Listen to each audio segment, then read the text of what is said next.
Greetings of peace, fellow seekers of light. Welcome to the Esoteric Knowledge Society. Have you ever wondered about the uncanny parallels between Freemasonry and Sufism? Indeed, these two distinct entities, the mysterious fraternity of Freemasonry and the spiritual domain of Islam known as Sufism, display remarkable similarities. It's a captivating enigma, a puzzle of spiritual wisdom we're about to explore together, embarking on a voyage through the corridors of time and spiritual enlightenment. We'll meticulously trace the footprints of Freemasonry and Sufism, from their humble beginnings to their expansive evolution over the centuries. We're on a quest to unravel the intricate tapestry of their doctrines, diving deep into the intricacies of Freemasonry's 3 degrees and the 3 stages of Islam taught in Sufism, known as Islam, Iman, and Ihsan. Both share 3 degrees or levels of spiritual development. However, the striking parallels between the two don't merely end there. To fully grasp the profound connection and the complex similarities between these 2 spiritual paths, let's delve deeper into the origins of Freemasonry and Sufism. The origins of Freemasonry are shrouded in mystery, adding to its allure. This inscrutable inception has intrigued scholars, historians, and enthusiasts alike, sparking numerous theories and hypotheses. The debate regarding the genesis of Freemasonry is as old as the society itself. It's a puzzle that's been pieced together over centuries, yet the full picture remains elusive, contributing to its mesmerizing appeal. Some proponents argue that Freemasonry has its roots in the medieval stonemason guilds. These were the skilled craftsmen who breathed life into the grandeur of Europe, erecting awe-inspiring cathedrals, impregnable castles, and timeless monuments. The rich tapestry of their craftsmanship is evident in the architectural marvels scattered across the landscapes of Europe. These stonemasons were not just builders, they were artists, innovators, and architects. They formed guilds, brotherhoods, if you will, developing secret signs, symbols, and handshakes to identify each other and to safeguard their trade secrets. On the other end of the spectrum, we find the proponents of a mystical origin, tracing Freemasonry to the ancient mysteries of Egypt. These advocates argue that the society's rituals, symbols, and teachings bear a striking resemblance to the spiritual wisdom and sacred rites practiced by the priests of Egypt's ancient temples. This theory suggests that the knowledge was passed down through the sands of time, generation after generation, eventually seeding the esoteric society known today. As of its true roots, a common thread that weaves through all aspects of Freemasonry is the shroud of secrecy that envelops it. From the very beginning, the society has been characterized by private meetings held behind closed doors, cryptic symbols that speak a language only its members understand, and secrets so closely guarded that they've sparked countless conspiracy theories. This secrecy, while often viewed with suspicion and skepticism by the uninitiated, is an integral part of Freemasonry's identity. It fosters a sense of unity and a bond of trust among its members. It also serves a practical purpose, protecting the society's teachings and rituals from being misused, misinterpreted, or misconstrued. This veil of secrecy also ensures that only those who have demonstrated their sincerity, integrity, and commitment can peel back the layers and delve into the deeper mysteries of Masonic wisdom. It's a test of character, a rite of passage that must be earned and not given.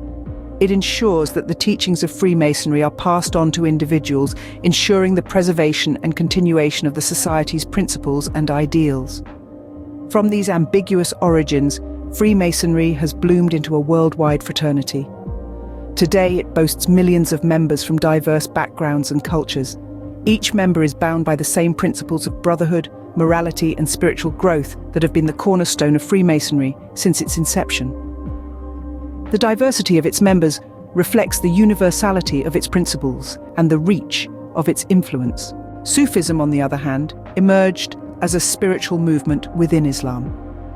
As the early Islamic empire expanded, it started to change. The heightened influence of material wealth and political power began to cloud the original spiritual essence of the faith. This period was characterized by a growing interest in mysticism and asceticism, and Sufism embodied these principles. The Sufis, or the people of the path as they were often called, strived for a simple and austere lifestyle, free from the distractions of material wealth and power. Sufism was a path that emphasized spiritual purification and a deep, unyielding, and passionate love of God above all else. They believed that true spiritual fulfillment could only be found through an inner journey of self-discovery and self-realization, rather than the pursuit of external, worldly pleasures. According to certain scholars, the word Sufi itself is believed to have originated from the Arabic word suf, which means wool. This term was used to denote the simple, unadorned clothing worn by these early spiritual seekers, symbolizing their dedication to a life of simplicity and asceticism.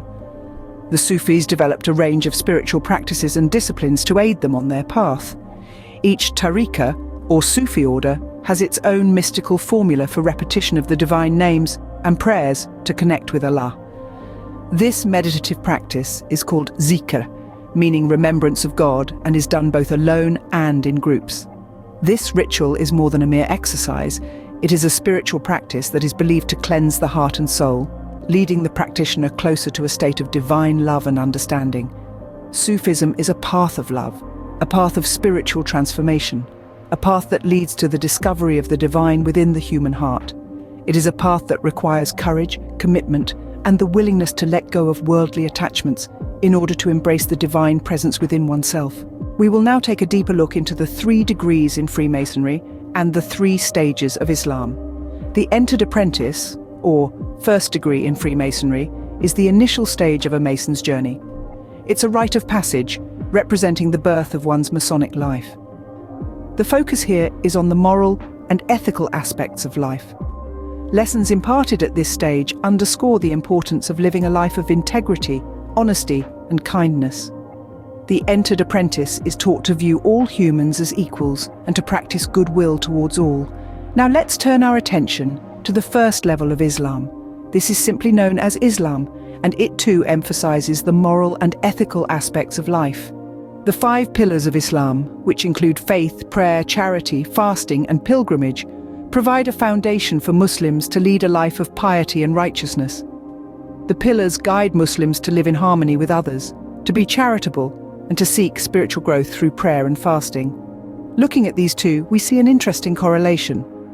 Both Freemasonry's entered apprentice degree and Islam's first level stress the importance of ethical living.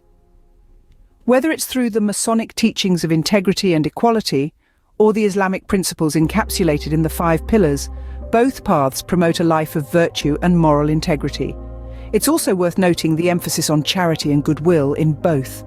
In Freemasonry, an entered apprentice is urged to offer help to those in need, while in Islam, zakat or charity is one of the 5 pillars, underscoring the importance of generosity and compassion. Likewise, both Freemasonry and Islam encourage a sense of brotherhood and unity.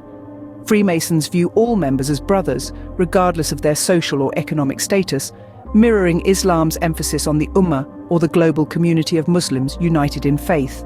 Moving on to the Fellowcraft degree in Freemasonry and the second level of Islam, Iman or faith. In the world of Freemasonry, the Fellowcraft degree signifies a period of learning and personal growth. It is the stage where Masons are encouraged to build upon the foundation laid in the entered apprentice degree. This second degree focuses on fostering a deeper understanding of oneself and the world. Freemasons are urged to explore the liberal arts and sciences, promoting wisdom, strength, and beauty in their lives. It's a time of expansion, of broadening horizons, and of developing a more profound sense of purpose.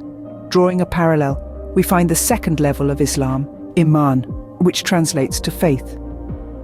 Iman is a deepening of faith and understanding, a stage where Muslims strive to comprehend the spiritual aspects of their religion more fully.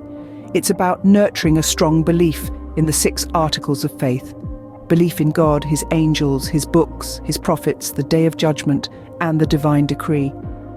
Like the Fellowcraft degree in Freemasonry, Iman is about growth and deepening understanding. It's a spiritual journey where seekers strive to strengthen their relationship with the divine. The focus is on internal development, on strengthening the heart and the soul, on cultivating an unwavering faith that withstands the trials of life. In both Freemasonry and Islam, this second stage requires a commitment to personal development. It's about growing, learning, and evolving. It's about seeking knowledge and wisdom, about understanding the world and one's place within it. It's fascinating, isn't it? how they both emphasize the importance of knowledge, understanding and faith at this second level. Indeed, the Fellowcraft degree and Iman are both paths to personal enlightenment. They share a common goal: to guide individuals towards a deeper understanding of themselves and the world around them. A journey of self-discovery, growth and enlightenment. On both paths, we see a strong focus on personal development and deepening understanding. Finally, we reach the Master Mason degree and the third level of Islam, Ihsan, or spiritual excellence. This stage is where the journey culminates, where the seeker's pursuit of wisdom and spiritual enlightenment reaches its zenith. In Freemasonry, the Master Mason degree is the pinnacle of the symbolic lodge. This degree focuses on the lessons of life and death and the immortality of the soul. It's about understanding that mortality is not the end, but rather a doorway to a more profound understanding of our existence. It's about the wisdom to comprehend that life is fleeting, and what we leave behind is our legacy of actions. And most importantly, it's about the enlightenment of the soul, the realization that our true essence is not material but spiritual. In the same manner, Ihsan, the third level of Islam, also carries the meaning of spiritual excellence. It's not just about believing or practicing your faith, but doing so in the most beautiful manner, with sincerity and perfection. It's about internalizing your faith so deeply that you live as if you see God, and even if you can't see Him, you're profoundly aware that He sees you. It's about striving to achieve excellence in every aspect of life, whether it's in your prayers, your dealings with others, or your own personal growth. In both paths, the emphasis is on the journey within, the quest for spiritual excellence that transcends the physical plane. Both Freemasonry and Islam, in their unique ways, encourage the seeker to strive for a state of spiritual enlightenment, to seek wisdom, and to live a life of moral rectitude and spiritual integrity. In the Master Mason degree, the Freemason is taught to seek the light, which symbolizes knowledge, wisdom, and truth. Similarly, in Ihsan, the Muslim is guided to strive for excellence in faith and character, to seek a state of spiritual purity, where every action is done with the consciousness of God's presence. In these final stages, we see both paths converging towards the pursuit of spiritual perfection. As we've explored the intriguing parallels and profound connections between Freemasonry and Sufism, we come to realize that their shared quest for enlightenment and spiritual growth is more than just a coincidence. In a world often divided by differences, the principles of Freemasonry and Sufism serve as a reminder of our shared humanity and our collective pursuit of a more harmonious and enlightened world. As we delve deeper into the 21st century, the teachings of Freemasonry and Sufism continue to hold relevance. Their emphasis on personal growth, ethical living, and service to humanity provides a guiding light in an increasingly complex world. Thank you for joining the Esoteric Knowledge Society on this incredible journey of unveiling the similarities between Freemasonry and Sufism. If you enjoyed this video, please subscribe to our channel and share this video with other seekers of light. Stay tuned as we continue our mission of revealing more wisdom from the realm of sacred spiritual knowledge. May the peace and blessings of the great architect of the universe be with you. See you on the next journey, seekers of light.